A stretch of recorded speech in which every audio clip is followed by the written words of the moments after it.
शम्मा फरोजी के लिए यानी शम्मा रोशन करने के लिए अपने मेहमान एक्स डीजीपी रिजवान साहब से मैं बाद गुजारिश करता हूं कि सर आप तशरीफ़ लाएं, यहाँ शम्मा रोशन कर दें ताकि ये मोहब्बत की शम्मा सारी रात चलती रहे।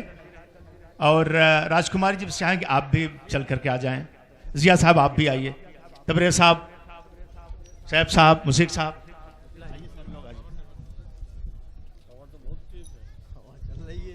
इसीलिए तो सम्मा की जरूरत है सर, ये हवाएं जो हैं।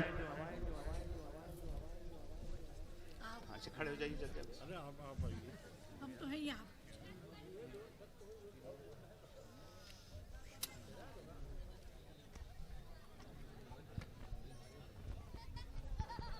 अब बजाओ बच्चों, ताली बजाओ जोर से, शाबाश, जल गई रोशनी।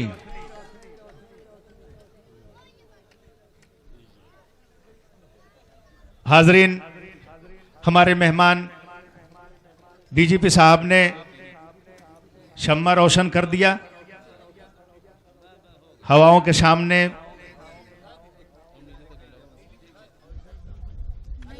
चलिए आप कर लीजिए, ठीक सर, आप बैठ लें सर।